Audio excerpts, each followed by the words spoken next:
Off day for the 49ers, but assistant coaches talking to media, breaking down all the different position battles. We've got reports on rookies, what it takes to make this squad, and a brand new wide receiver. Very familiar name, though, for 49ers fans and NFL fans. Can Robbie Chosen Anderson stick this year? Everything and more coming up on today's Locked On 49ers.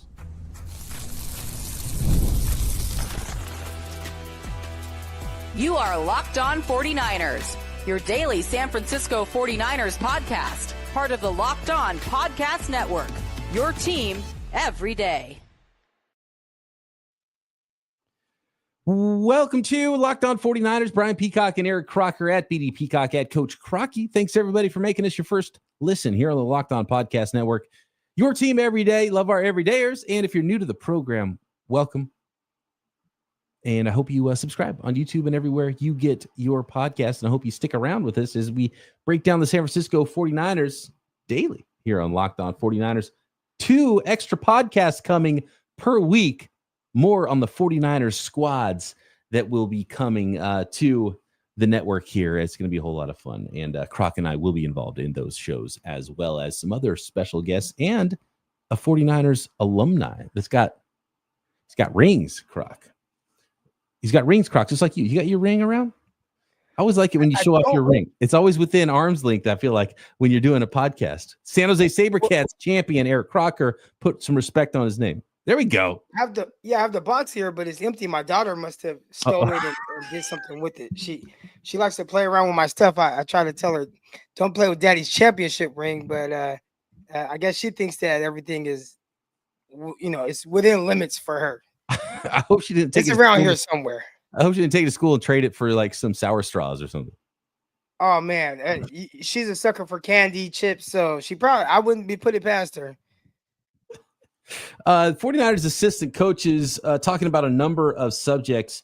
I want to start with the linebackers. I want to talk about wide receivers too, and what Leonard Hankerson, 49ers wide receivers coach, talked about specifically with Pearsall, rookie Jordan Watkins.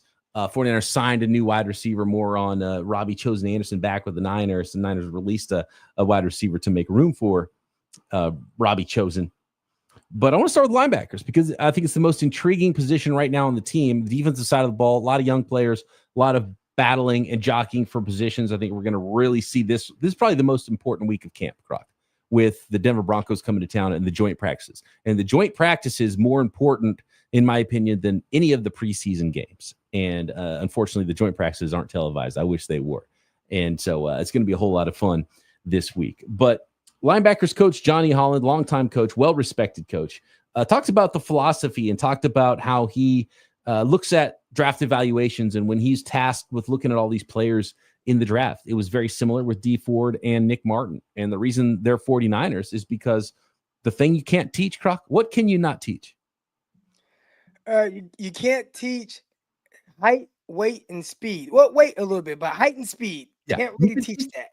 I think you could teach weight. Height, you can't teach. Speed, you can't teach. And that's what Johnny Holland was talking about. You can't teach speed, and it's a really important part of his draft evaluations. And he used 2. It's funny because I think the most common phrase I used when we were talking about Nick Martin as a draft prospect for the 49ers was run and hit.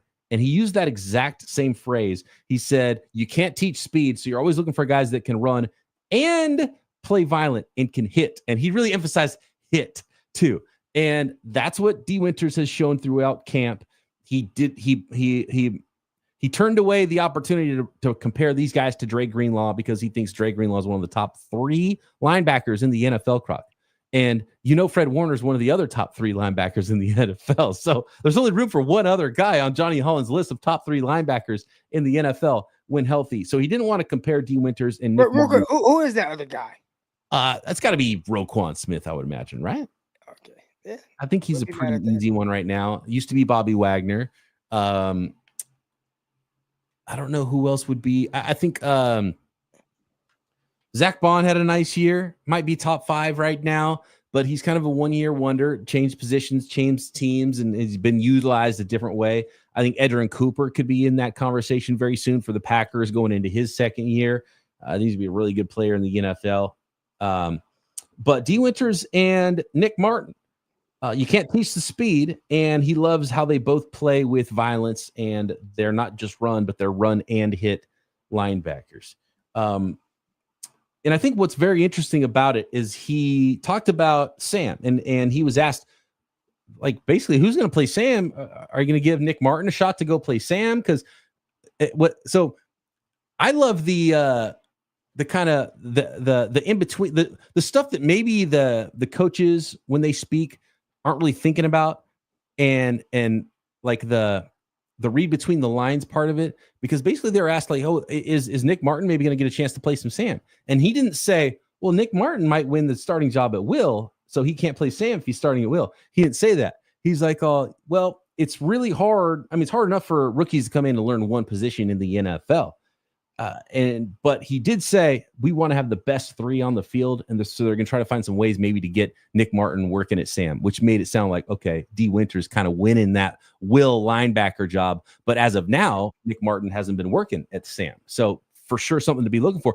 Nick Martin's not going to show up and just play Sam, having never done it throughout camp and preseason. So watching these preseason games, watch for Nick Martin. If he rolls out there with the first unit playing a little Sam with Dee Winters at will, I think that'll tell us what we need to know about what that linebacker group is going to look like, at least to start the season for the 49ers. You know, you talked about him not really getting those kind of reps during training camp so far. So I don't expect, you know, especially week 1 of preseason, to see him there. But by week 3, when he can start getting a lot more reps and you're not playing the starters, and not week 3 of the preseason, starters not playing, guy like Nick Martin likely to be out there.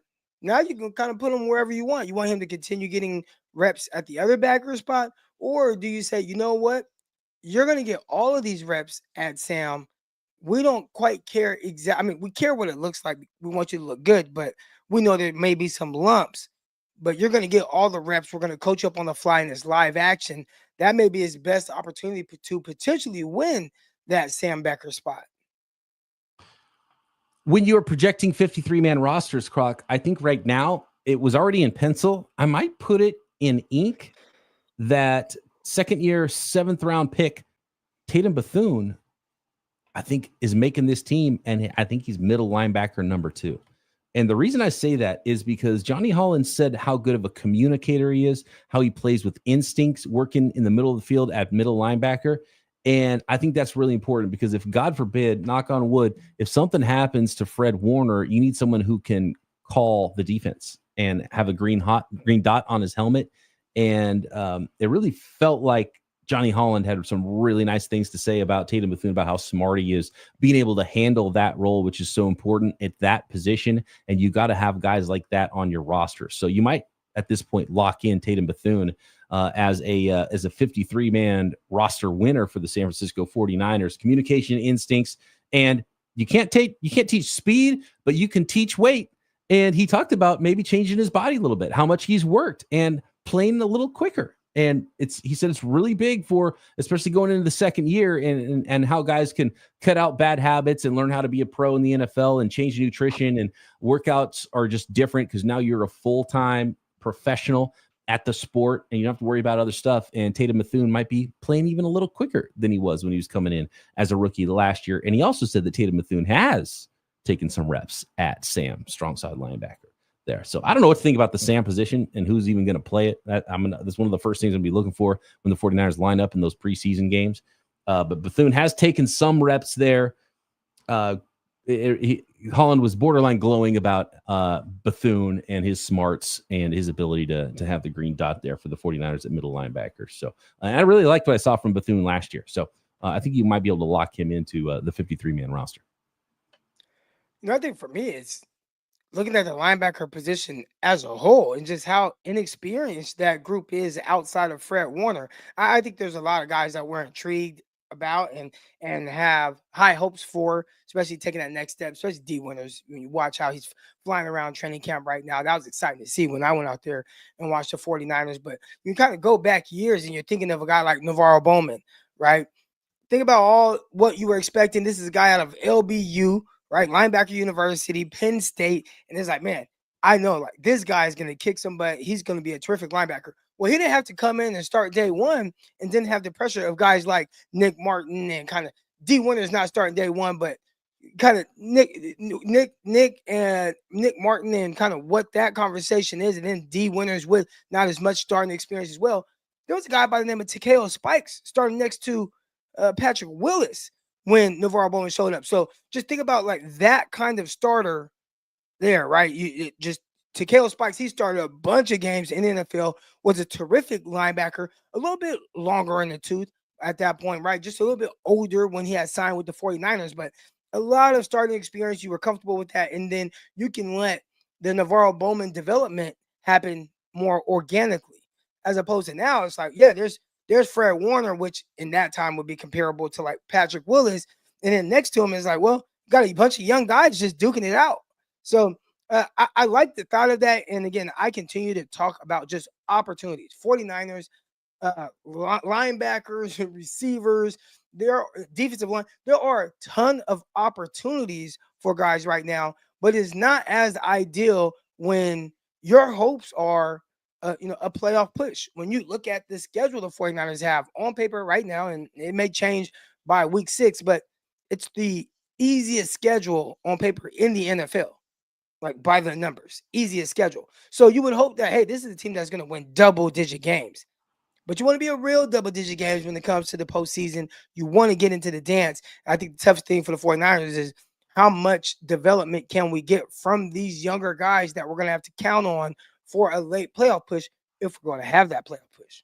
And it starts at the linebacker position as well. Yeah, it's a battle, man. There's not many starts in the entire roster outside of Fred Warner, Dee Ford, Nick Martin, Luke Gifford, more of a special teams guy, Tatum Bethune, Jalen Graham, Chaz Surratt, Curtis Robinson, and then undrafted rookie Stone Blanton. And there's an opportunity for all those guys potentially to be in the mix to earn one of those 53-man roster spots. Okay, speaking of competition, I want to talk cornerback and wide receiver as well. A new wide receiver in town. Familiar name, didn't make the squad last year. Can he make it this time? Robbie Chosen Anderson, what to expect there next.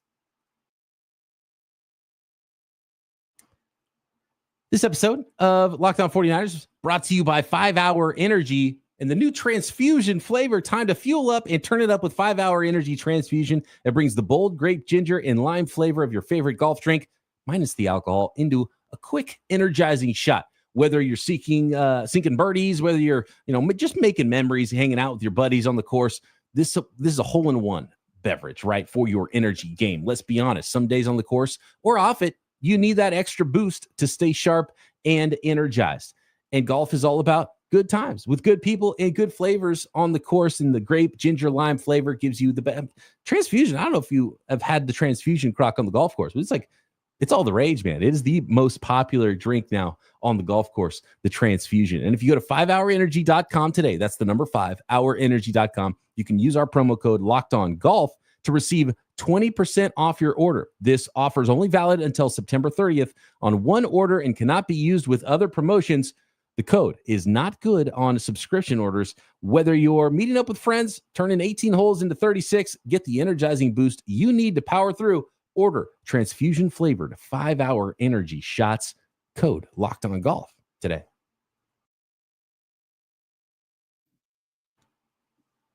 Hey, Peacock, in that last segment, I may have said Dee Ford, definitely meant Dee Winters. So. You've been having some problems this offseason with the Bryce Huff and now the Dee Winters. Dee Ford. Oh, man, these names. Dude, it happens, man. I don't want to say you're getting old, Croc, but it for sure has happened to me. And I might have been, I'm a few years older than you, right about your age is when I hit capacity in the old noggin. And I really noticed it in draft season, because in draft season, what you have to do is you have to learn 300 new names.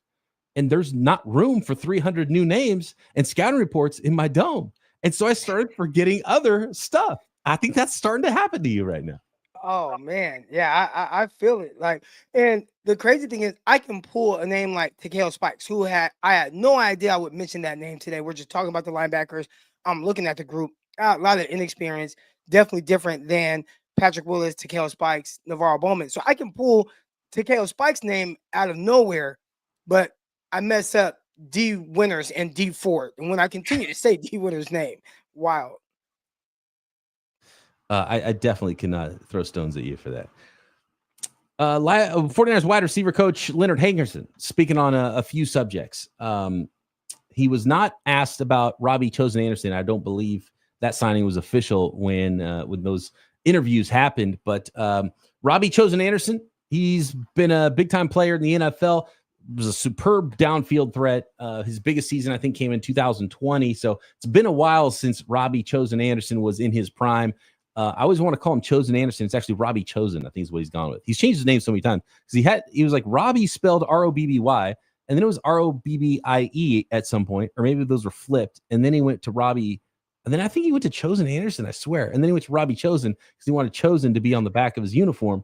But he's got to make the team to get that Chosen on the back of his uniform, Croc. Can Robbie Chosen make the team again this year? They waived wide receiver Marcus Callaway to make room for Robbie Chosen. I honestly don't know what the 49ers are doing at wide receiver. It's kind of weird because they're bringing in all these retread, familiar veteran names, but they're not guys that are expected to make the team either.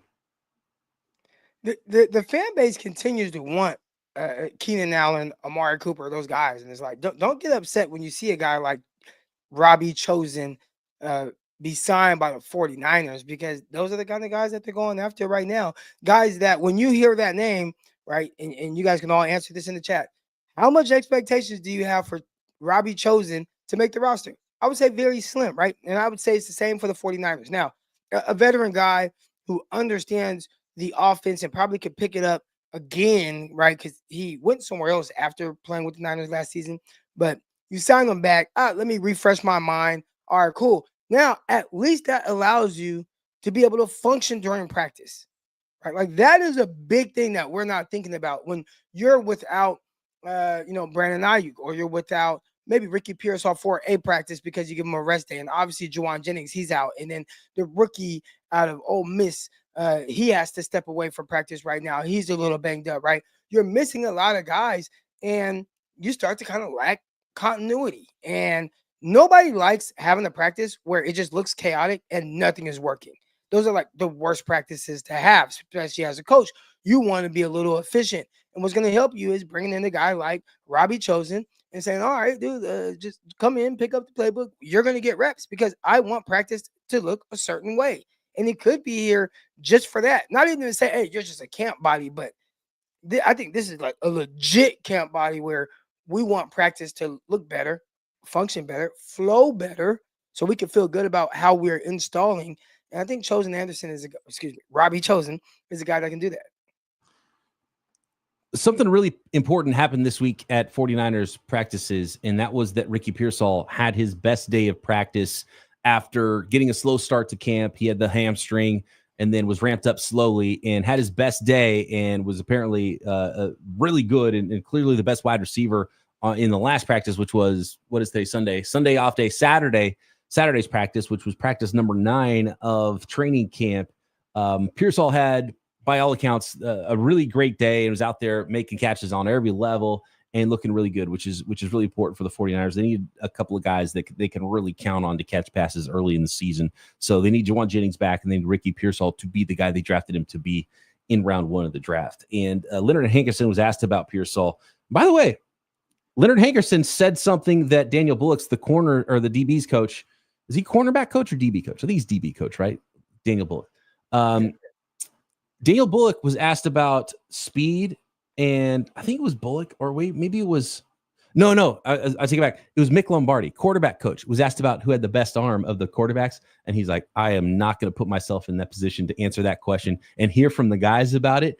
Leonard Hankerson was asked about who the fastest wide receiver was, and so they were like, is it Jordan Watkins? Is it Isaiah Nayer, Cowing? Who is it? And Hankerson said, maybe I think it's Pearsall, maybe. And he kind of talked about how it was maybe play speed and your time speed might not be the same. But with Pearsall, he just talked about urgency, and what he wants to see from Ricky Pearsall is urgency, and timing is so important at the San Francisco 49ers. And we've heard some other coaches talk about this as well recently. It's really important at wide receiver. It's why it's hard to be a rookie and play a lot, is because in Kyle Shanahan's offense, and I think this ties into the last conversation, Croc, about Robbie Chosen, is that you have to know what you're doing in Kyle Shanahan's offense. And I don't think Kyle Shanahan wants to bring a guy in off the street that's never played in the system and try to teach it to him in 2 days so he can get through a preseason game. He wants guys that can be where that know where to be so they can get through a practice. And I think that's why you keep seeing these veteran retread names filtered through camp for the 49ers and not some other like undrafted types. And it's also the reason why Jordan Watkins, the rookie, Leonard Hankerson basically said, maybe he didn't say pump the brakes, but it felt like he was telling the reporters to pump the brakes on Jordan Watkins. Said he's still a rookie and is so hard for rookies in this system to be ready to play. And so I think that was pretty telling that there's a lot expected of Ricky Pearsall this year, and they really want to see him earn that starter's role. And I think we're seeing all these veterans in camp because it's so hard for these young players to learn the system and play with timing. And it was hard for Ricky Pearsall to do it last year. And that might have been why he was running so many routes at one portion of the season and not getting a lot of targets. I mean, you talk about play speed versus 40-yard dash times, right? And there's a reason why a lot of times the fastest receivers aren't quite the best receivers. All right. The one of the biggest traits that people don't talk about is high-end controlled speed. All right. So you can be fast straight line, or you can be a guy that runs a 4.57. But if you can play fast, right, to your peak speed at the 4.57 and run your routes at that speed and be able to sit your routes down, it's going to look faster than someone who maybe can run in a straight line fast, but doesn't run his routes as fast or under control. And I think when it comes to Ricky Pearsall, he's a guy that may very well have high-end control speed where he's able to run all of his routes at a certain speed. Now, I'm not comparing him to this guy, but Jerry Rice, right? Like Jerry Rice, everybody said, oh, he ran a 4.7, but on the field, he was as fast as he needed to be. And he did an amazing job of making all of his routes look the same, right? When people talk about who's the best receiver ever, it's like, bro, why is this even a conversation or discussion or question? It's Jerry Rice. And everyone wants to downplay his abilities. But watching him, and if you ask defensive backs that had to guard him, they understand what he did very well. He made every route look the same. He ran off the ball extremely hard. He was able to break those routes off and make it look like he was running a go route, right? So when you have a guy like Ricky Pearsall, not saying he's Jerry Rice, but just has the ability to play at whatever his top end speed is and be able to be under control, that is difficult to really defend. And on film, it looks good because you see a guy running full speed. Now, when you talk about a guy like Watkins and he's saying, hey, pump the brakes on him a little bit, right? And I saw the highlights of him catching a deep ball. For him, there's probably a lot of thinking going on. And when there's a lot of thinking going on, it's a little bit more difficult to play at whatever your peak speed will be, in comparison. Like, so if you compare him right now, as opposed to like maybe a year or two from now, like, man, he's more under control. Doesn't look like he's trying overly hard, but he understands where he has to be, what he's doing, reading defenses. Everybody just talks about, I'm running these routes and got to know the offense. Not only do you have to know the offense, there are a lot of sight adjustments based on the coverage that you're getting. I have that with my younger guys right now. It's a little bit more simple with high school kids. If you have a corner and he's bailing off, we're going to sit our routes down. If you're pressed, you're going to convert it to a go route, right? If we call 6, which is 4 verts, you're going to read the 2 high safeties. If it's too high, we're sitting that route down and we have to make our decision on that 5th step. If it's single high, then we're going to continue up the seams for go routes, right? Like young guys are learning that. So you better believe these guys are doing it, and it's much more intricate with how they have to adjust their routes on the fly. And a lot of thinking goes into it. So if he's thinking a lot, you also won't see the best version of him. And that's maybe why coach is saying, hey, pump the brakes just a little bit. But once he gets it down, maybe you see a faster version of him. More from San Francisco 49ers assistant coaches at training camp, including a wide open competition in the defensive backfield. Next.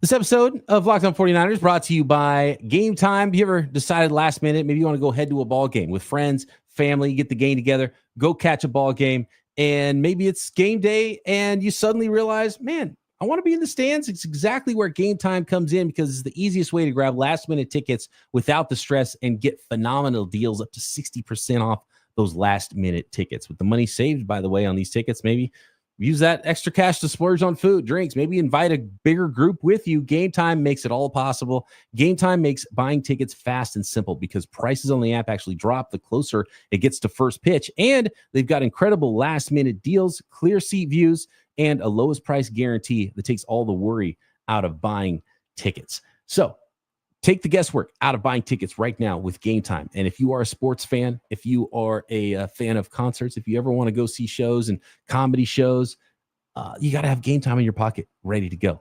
So download the Gametime app, create an account, and use code LOCKEDONNFL for $20 off your first purchase. Terms apply. Again, create an account and redeem code LOCKEDONNFL for $20 off. Download the Gametime app today. Last minute tickets, lowest price, guaranteed.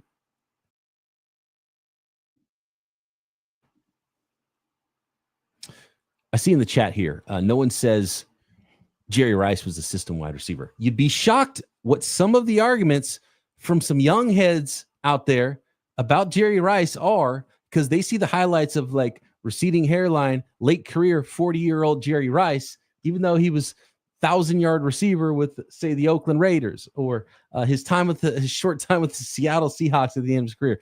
You'd be surprised what some people say about Jerry Rice when they're trying to say, oh, the greatest of all time is actually Randy Moss or whoever else at wide receiver. Some folks will say some interesting stuff, but timing is super important to the 49ers system. It was important to the 49ers system when Jerry Rice played for him. And that's part of being a great wide receiver, is being at the right spot for your quarterback. You've seen so many times when Brock Purdy drops back and releases the ball before the wide receiver makes their cut. What does it look like if all of a sudden there's an extra juke involved there and a guy needs to shake more to get open? Now it's an incompletion or an interception. And those plays happen. And sometimes it makes a quarterback look really bad. Timing is so important. If you can get open in timing, I mean, that makes you a superstar in this system, just the same as it did in Bill Walsh's system. System, receiver, whatever. Dude was 42 years old and went for over 1,000 yards receiving with the Oakland Raiders. So yeah, that he had an entire Hall of Fame career from age 30 on. Randy Moss, we saw him at age 30. Nobody will ever catch him. Randy Moss, guys like Antonio Brown. Antonio Brown, for all the antics off the field and all that, he had an amazing career. And to catch Jerry Rice, he would have to do like everything he did in his time that he played. Antonio Brown, everything he did in his time he played, he would have to do all of that again to be able to catch Jerry Rice. Crazy. Same with a guy like Calvin Johnson and Julio Jones. What they did in the time that they played, they would have to do that again. Do you know how difficult that is to say, like, all right, I can't have any kind of drop off. I have to have another 10 years with 10,000 receiving yards. Like, it's virtually impossible. Nobody will ever catch Jerry Rice. And start the second half of their career with a torn ACL and then go do it again. Unbelievable. Talking about Brock Purdy, you mentioned Brock Purdy, and it was not Boyer, it was Robert Saleh.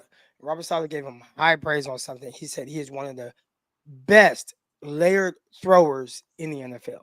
And I think that's high praise. Because my quarterback in our scrimmage the other day tried to do a layered throw and threw it right to the defender. I was like, Brock Purdy makes it look a lot easier than you just did, buddy. Touch is important. You can't just throw the ball through a brick wall. Mick Lombardi talked about that, quarterback coach. He was more talking about some of the other quarterbacks in camp. Tanner Mordecai, the number 3 quarterback. And we'll probably see a lot of Tanner Mordecai in these preseason games after Mac Jones. I don't know how much Brock Purdy's going to play. He might play a few series here and there in the preseason. But Mick Lombardi did say that playing quarterback is more than just dropping back and throwing as hard as you can.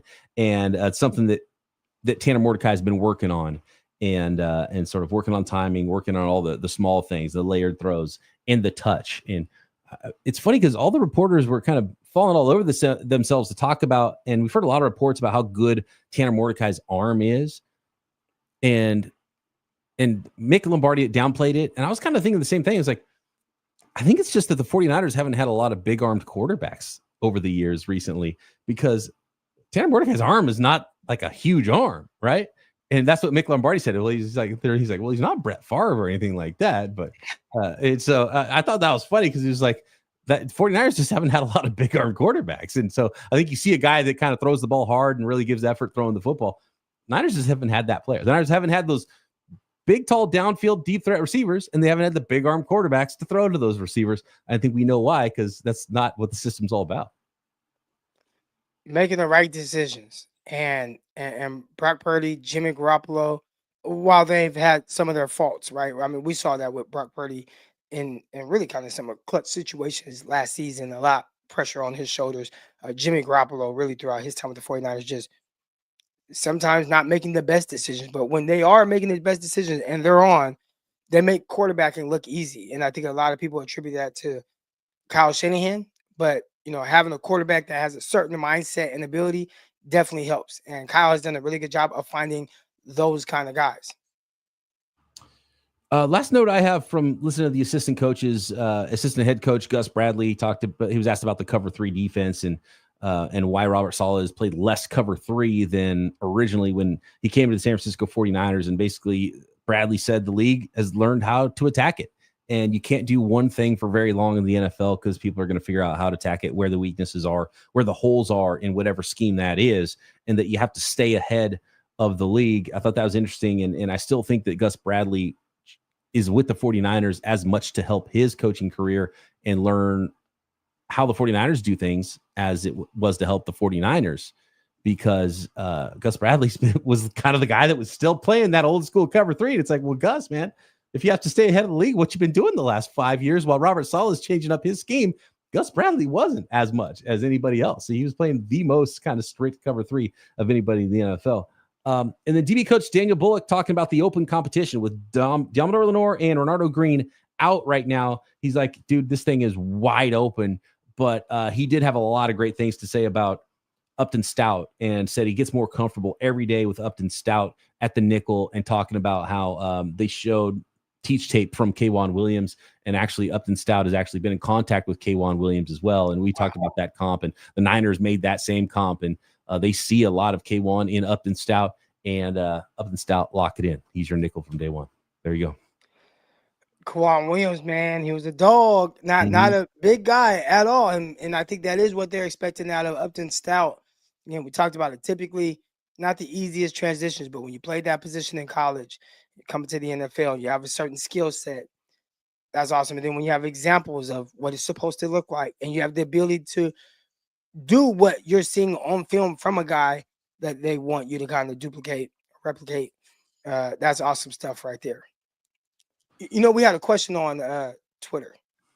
It was from Greg, and he says he's watching quarterback and he's thinking about Joe Burrow equaling Dan Marino. He says he's curious about this season, was hoping for our opinion on that.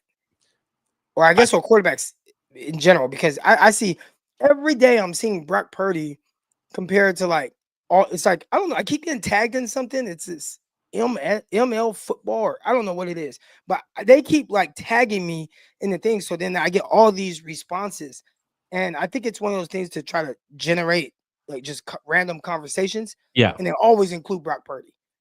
Yeah. I blocked that account for that very reason a long time ago. Okay. So if you don't want to get in those mentions, you might want to try that. But we should have that conversation. And in fact, everybody out there, you need to tune in and subscribe to the Peacock and Williamson NFL show, because we had talked about that recently with the holdouts at defensive end for the Cincinnati Bengals, and I had made that very connection with Joe Burrow and Dan Marino, and I was asked about what the Williamson was out of town, and I was asked during a mailbag episode when I was flying solo on Peacock and Williamson to put my quarterback Mount Rushmore out there.